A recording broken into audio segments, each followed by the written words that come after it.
आज का जो टॉपिक है वो है आपका वैदिक सभ्यता, वैदिक काल। सिंधु घाटी सभ्यता के बाद हमारा सेकेंड चैप्टर होता है वैदिक सभ्यता।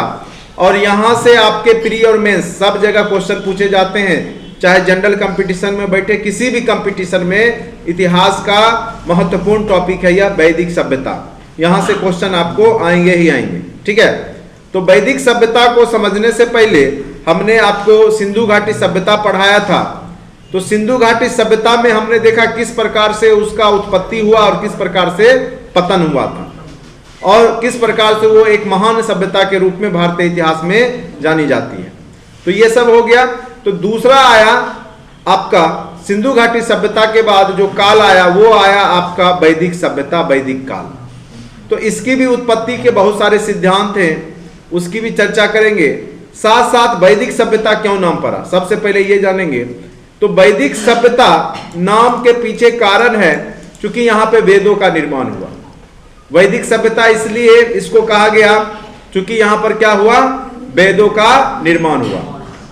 मेन रूप से इसको दो भागों में बांटा गया है, एक आपका ऋग वैदिक काल और दूसरा उत्तर वैदिक काल। इतिहास में जहां भी उत्तर लिखा रहे तो समझिए बाद का घटना, प्रारंभिक लिखा रहे तो शुरुआत की घटना, पूर्वार्ध लिखा रहे, देखो दो तरीका से इतिहास में लिखा रहेगा। पूर्वार्ध लिखा रहेगा, पूर्वार्ध का मतलब होगा जैसे मान के चलो 100 है तो इधर अगर 0 से हम 50 ले लें और इधर ले लें फिर 51 से 100 तक, ठीक है। तो ये पूर्वार्ध की घटना 0 से 50 यानी मध्य से पहले की घटना को हम पूर्वार्ध बोलेंगे, और मध्य के बाद की घटना क्या बोलेंगे, उत्तरार्ध बोलेंगे। ये चीज आपको समझ में आना चाहिए। तो कहीं पे पूर्वार्ध और उत्तरार्ध लिखा रहे तो घबराना नहीं है, वो कुछ नहीं है। और इतिहास को समझने से पहले शताब्दी, सदी, ईस्वी पूर्व, बिफोर क्राइस्ट, एनो डोमिनी, ये सब को भी समझना जरूरी होता है। बीसी लिखा रहे ईस्वी पूर्व यानी ईसा मसीह से पहले की घटना है। BC before Christ, Isa Masih के जन्म से पहले की घटना। और ईसा मसीह के जन्म के बाद की घटना को हम लोग क्या बोलते हैं, एनो डोमिनी। वहीं से ईस्वी सन की शुरुआत ही हुई है। ईस्वी सन की शुरुआत ईसा मसीह के जन्म के बाद से ही हुआ है। तो इस घटना को हम लोग ईस्वी पूर्व या ईस्वी सन कहीं लिखा रहे तो ये आप समझ सकते हैं कि कौन सी घटना कब की है, ठीक है। तो यहां पर देखिए सभ्यता था वो 1500 ईस्वी पूर्व से 600 ईस्वी पूर्व की घटना है। और इससे पहले हमने बताया था आपको सिंधु घाटी सभ्यता लगभग 2350 ईस्वी से 1750 ईस्वी पूर्व की घटना थी, यानी ईसा मसीह के जन्म से उतना दिन पहले की घटना थी वो। तो ये भी घटना ईसा मसीह के जन्म से पहले की घटना ईस्वी पूर्व में ही है ये, यानी आपका प्राचीन इतिहास यूरोपियन इतिहास से भी पुराना है। जो यूरोप का प्राचीन इतिहास है उससे पहले कहीं हमारी सभ्यता संस्कृति का विकास हो चुका था। हमारी दूसरी सभ्यता संस्कृति थी वैदिक सभ्यता, उससे पहले सिंधु घाटी सभ्यता उत्पत्ति होकर पतन हो चुका था। और दूसरी सभ्यता का जो कार्यकाल रहा वो 1500 से 600 ईस्वी पूर्व तक रहा। कहेंगे तो कहीं ना कहीं अभी आपकी जो सभ्यता है, तो मेन रूप से अगर आप गौर करेंगे तो आज भी हम लोग वैदिक सभ्यता से ही जुड़े हुए हैं। जो हिंदू धर्म में जो परिवर्तन आया या हिंदू धर्म जो बना आगे चल करके इन्हीं लोगों के द्वारा बनाया गया, और यही सभ्यता आगे चल करके हिंदू सभ्यता या हिंदू कहलाने लगी, ठीक है। आगे इसके बारे में बताएंगे। देखिए वैदिक काल संस्कृति 1500 से 600 ईस्वी पूर्व। आर्य, मेन रूप से इस सभ्यता के जनक किसको कहा जाता है, आर्य को। इसीलिए इसको आर्यों का काल भी कहते हैं। भारत के उत्तरी भाग को आर्यावर्त भी कहा जाता है, इसीलिए चूंकि यहाँ पे आर्यों की ही सत्ता चली। आर्य ही आए, बसे, और उन्होंने ही महाजनपद बनाया, जनपद महाजनपद बना करके शासन किया। इसीलिए उत्तर भारत आपका क्या कहलाता है, आर्यावर्त कहलाता है, ठीक है। तो यानी यह आर्यों के द्वारा बनाया गया सभ्यता था। आर्य का अर्थ होता है श्रेष्ठ कुल का होना। आर्य का क्या अर्थ होता है, श्रेष्ठ, उत्तम कुल का होना। कहा जाता है कि ये लोग मध्य एशियाई देशों से, मध्य एशिया, इराक, ईरान के तरफ से धीरे धीरे उत्तर पश्चिमोत्तर भारत में आए और धीरे धीरे फिर उत्तर भाग की ओर बढ़ते, पूर्व की ओर बढ़ते चले गए। यानी पूर्वोत्तर भाग में यानी बिहार, बंगाल तक ये लोग आकर के बस गए। दक्षिण भारत में इनका प्रसार नहीं हुआ। आज भी दक्षिण जो भारत की जो जातीय है वो, अब अगर प्रजाति की बात करेंगे तो वहां की प्रजाति द्रविड़ प्रजाति है, ठीक है। दक्षिण भारत की प्रजाति अलग है, जबकि उत्तर भारत में आपको 60 to 70% आर्यों की आबादी है। आर्य लोग हैं जो कभी कहा जाता है मध्य एशिया से ही आए थे। तो यहां पर देखिए इसको दो भाग में बांटेंगे, किसको? तो वैदिक सभ्यता को, वैदिक काल को दो भागों में बांटेंगे। एक आपका ऋग वैदिक काल। ऋग वैदिक काल इसलिए क्योंकि यहां पे ऋग वेद का निर्माण हुआ। किस वेद का निर्माण हुआ? ऋग वेद।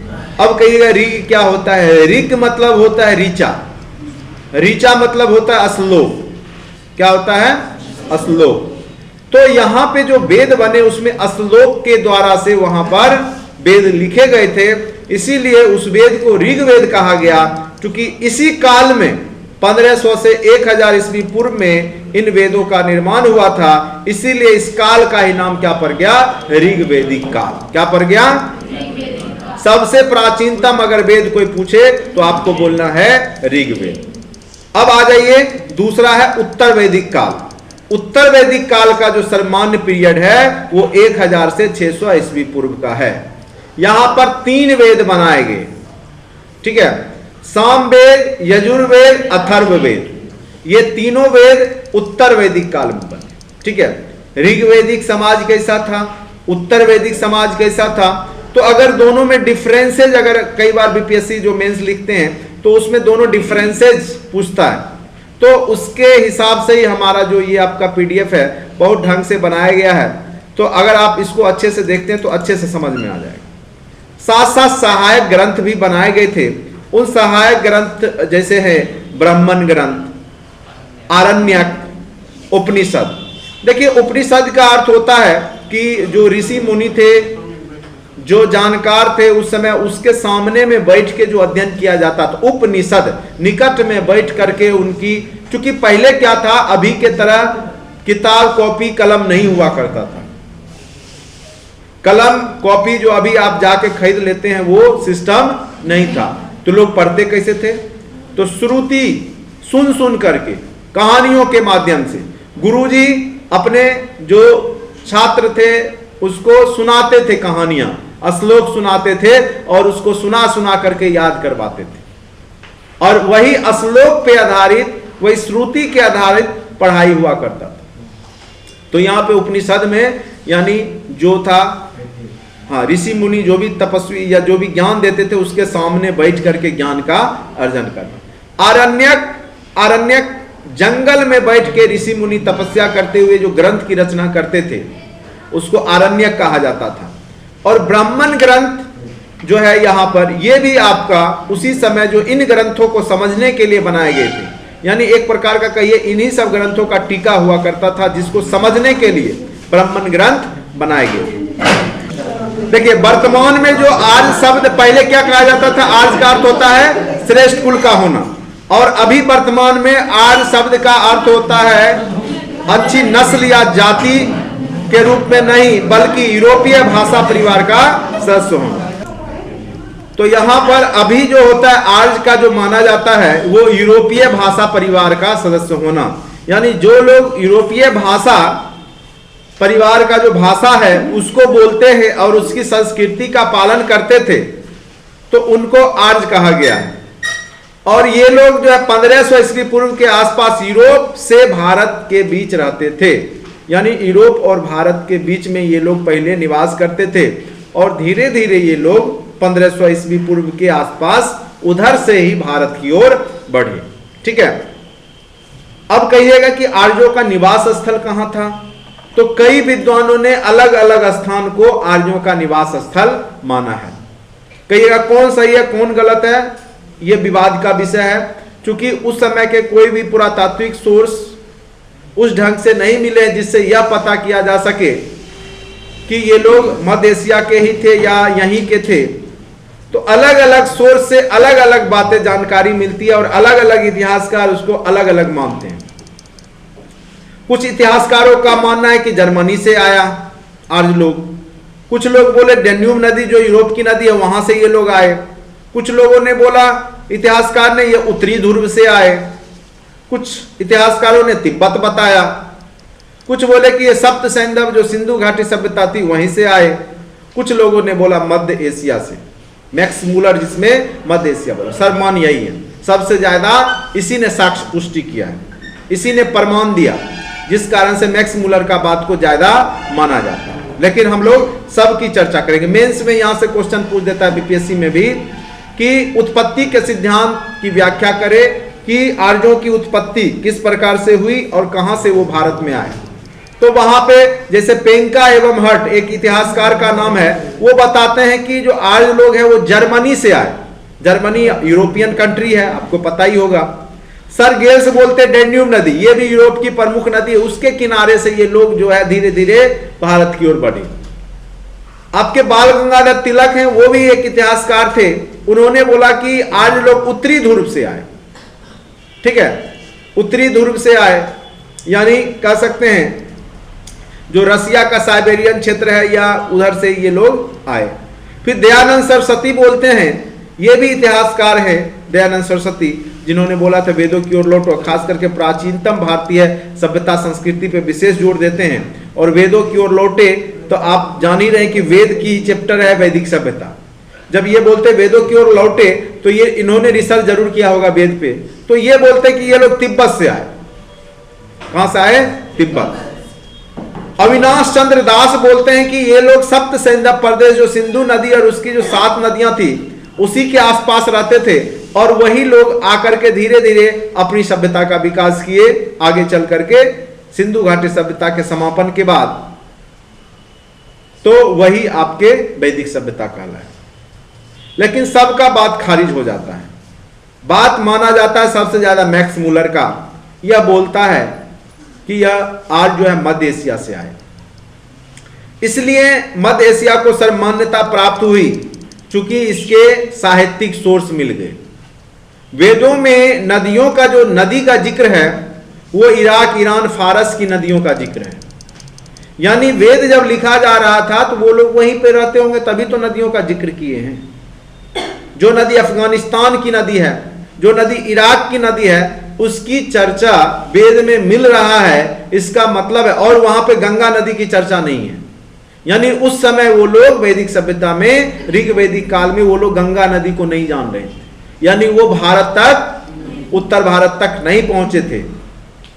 तो ऋग्वेद में जिस नदी की चर्चा किया है उन्होंने, वो नदी आपके देश का एकाध नदी है, वो भी उत्तर जो पश्चिम का भाग का नदी है सरस्वती नदी, उसका एकाध बार जिक्र मिला। सबसे ज्यादा जिक्र वहां पे सिंधु नदी का किया गया। उससे भी ज्यादा जो है अफगानिस्तान की नदी का चर्चा किया गया है, इराक, ईरान की नदी का चर्चा किया गया है। इसका मतलब था कि उस समय में ये लोग उधर ही बसे हुए थे और धीरे धीरे आए। ऐसा मैक्स मूलर ने सिद्धांत दिया कि मध्य एशिया, तो इसी को सर्वमान्य माना गया। यह सबसे मान्यता प्राप्त मत है क्योंकि इसे आंद्रोनोव संस्कृति का पुरातात्विक सहयोग प्राप्त है।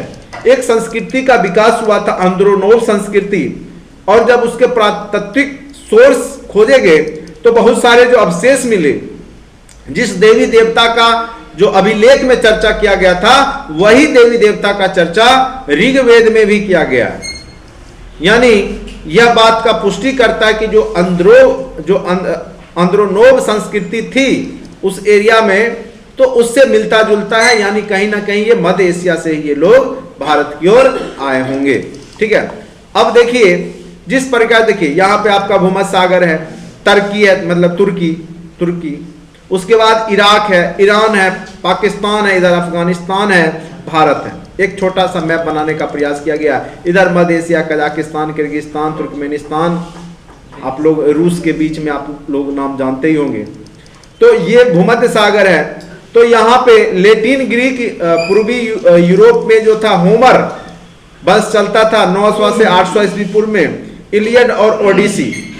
अब यहाँ पे देखिए एक जो है बुक जकोई अभिलेख मिला, बुक जकोई अभिलेख जो मध्य एशिया में मिला, उसमें इंद्र, मित्र, वरुण और नासत्य देवता का चर्चा किया गया था। जो अभिलेख मतलब समझ ही रहे हैं, पत्थरों पे लिखा हुआ। जब वो मिला तो वही देवता का चर्चा आपके ऋग्वेद में भी किया गया है।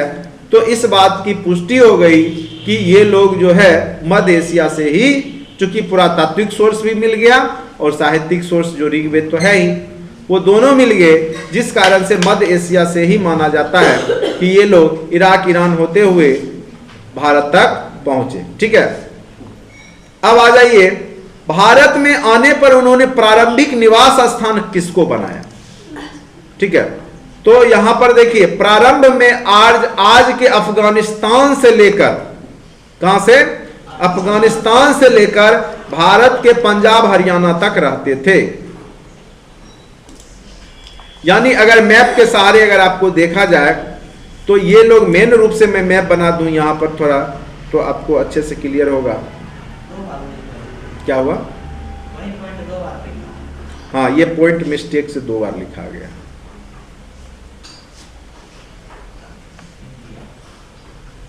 अब देखिए, ये यहां पे अफगानिस्तान है। ठीक है, थोड़ा सा पार्ट भारत से भी टच होता है अफगानिस्तान का।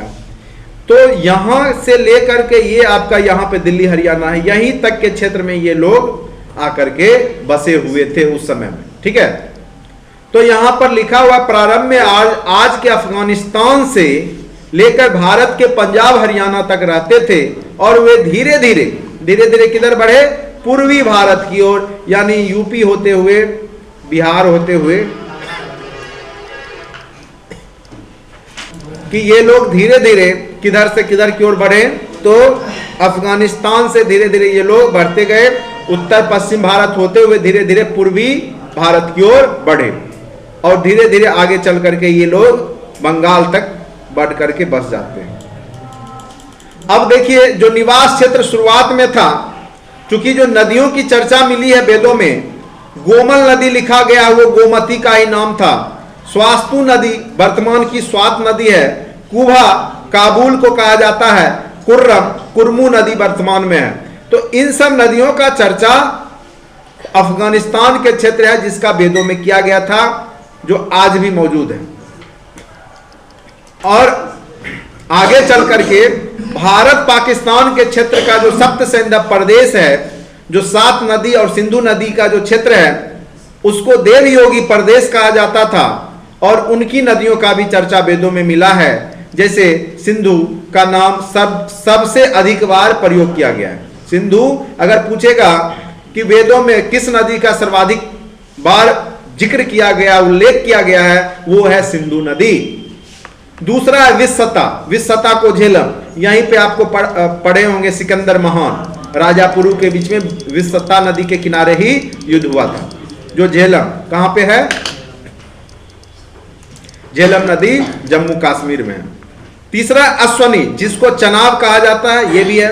पुरुषनी रावी पाकिस्तान में है। बिपाशा व्यास नदी, शत्रुदी सतलज, ठीक है।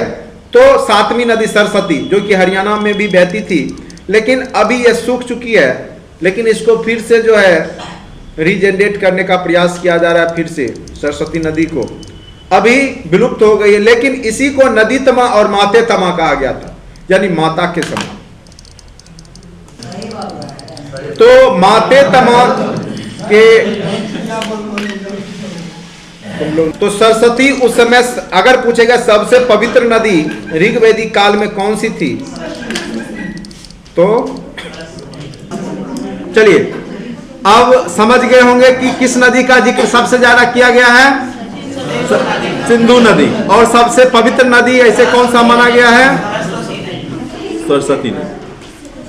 अब आ जाइए ऋग्वैदिक काल, उसके हम सामाजिक, आर्थिक, राजनीतिक हर एक पहलू को देखेंगे, फिर उत्तर वैदिक काल के हर एक पहलू को देखेंगे।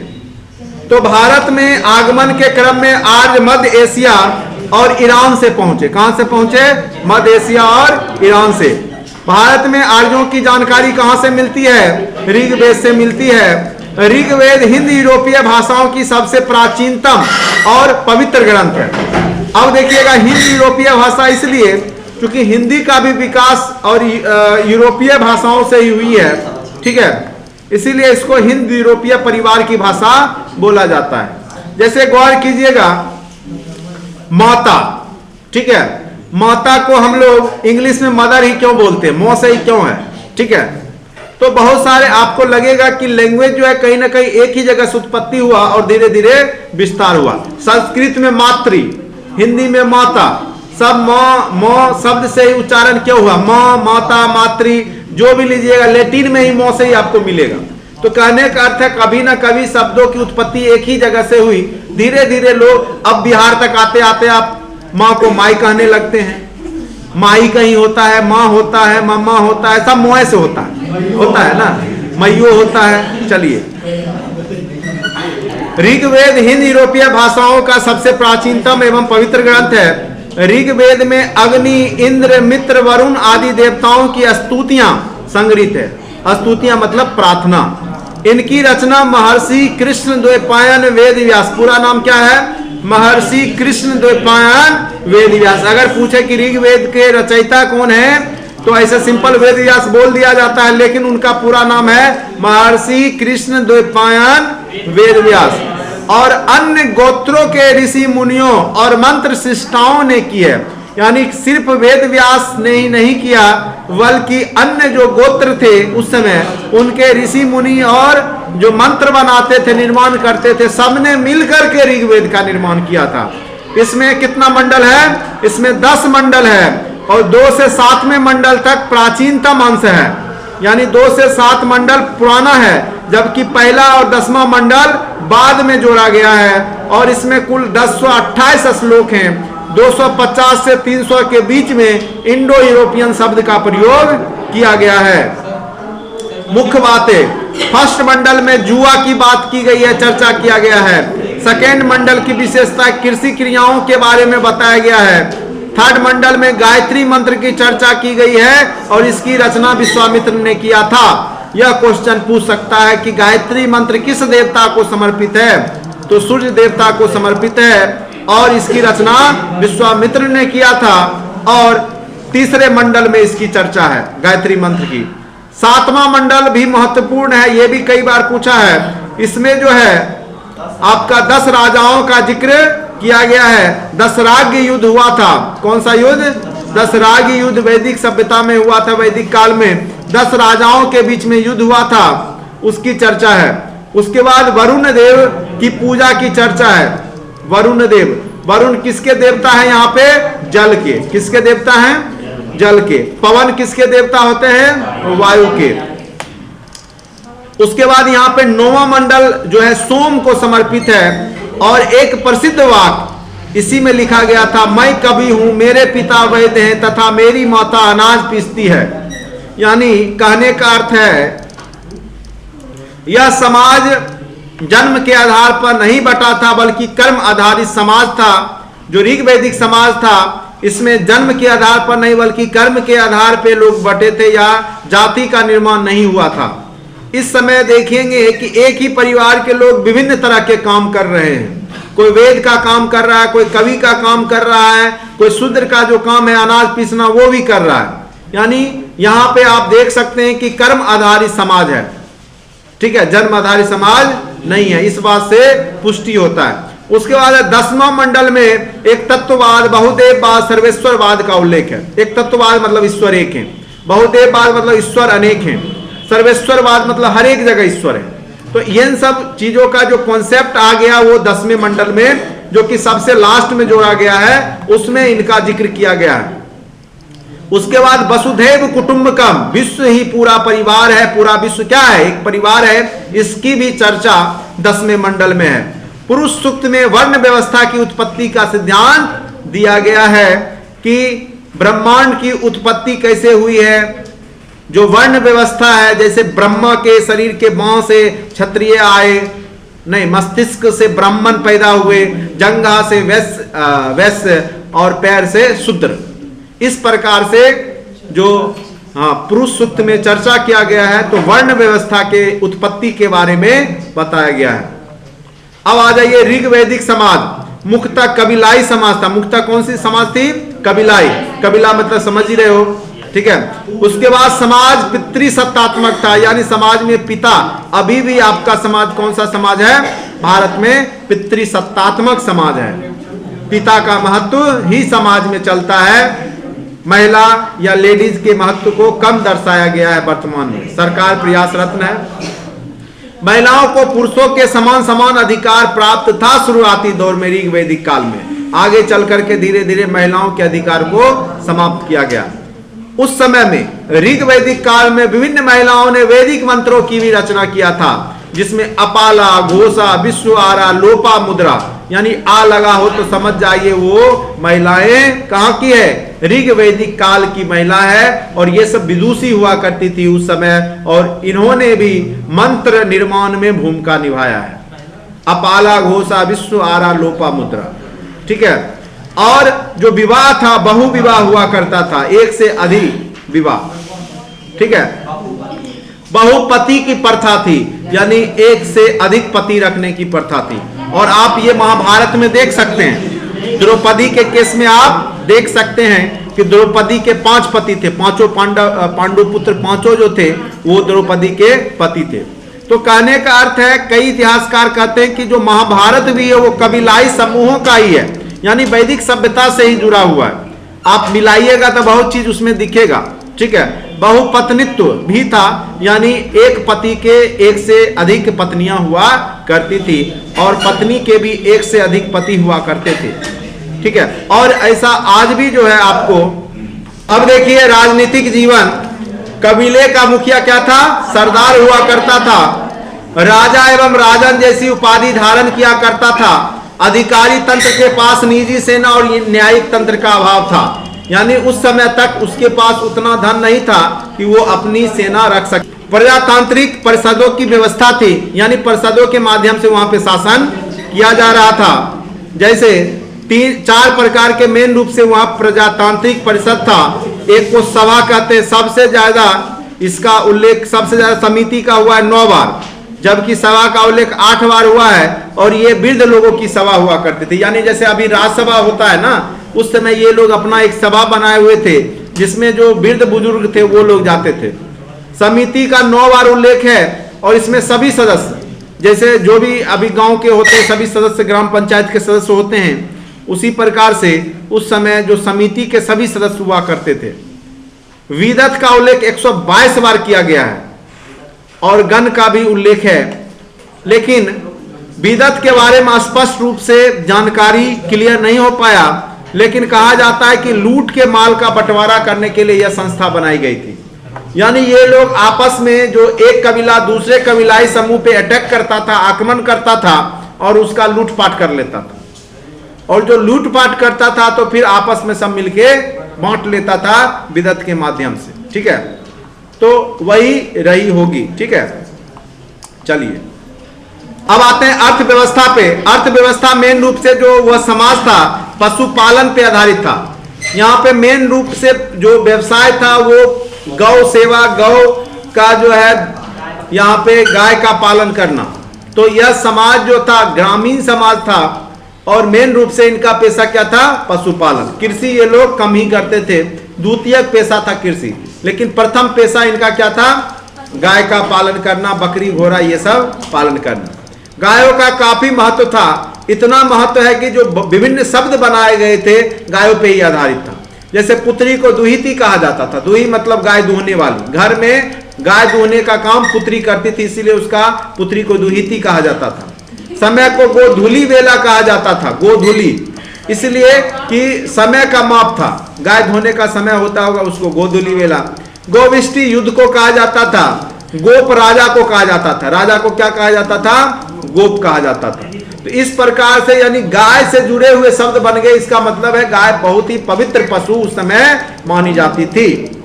उसके बाद एक कृषि के रूप में द्वितीयक व्यवसाय था कृषि।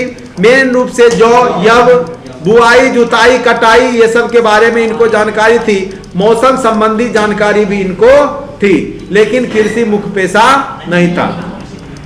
व्यवसाय के रूप में सोना, चांदी, कांसा, तांबा, मिट्टी का बर्तन, मृदभांड ये सब की चर्चा मिलती है, लेकिन इनको लौह अयस्क की जानकारी नहीं थी। लोहा की जानकारी ऋग वैदिक काल में लोगों को नहीं थी। उत्तर वैदिक काल में लोहा की जानकारी लोगों को प्राप्त हुई और लोहा के औजार बनाए गए, ठीक है। अब आ जाइए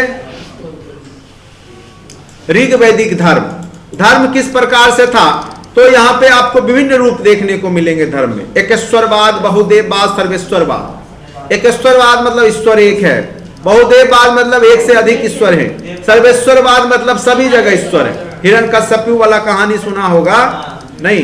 तो ये सब जो वेद है, पुराण है, वही सबसे कहानी मिलता है ना। तो यानी ईश्वर सभी जगह है, हर एक वस्तु में विद्यमान है। ठीक है, तो अलग अलग मानना था। देवताओं की 3 श्रेणियां बांटी गई थी, स्थानीय, आकाश और अंतरिक्ष। जो धरातल पे निवास करते थे उनको स्थानीय, जो आकाश में रहते थे उनको आकाश का, और अंतरिक्ष उसके भी ऊपर।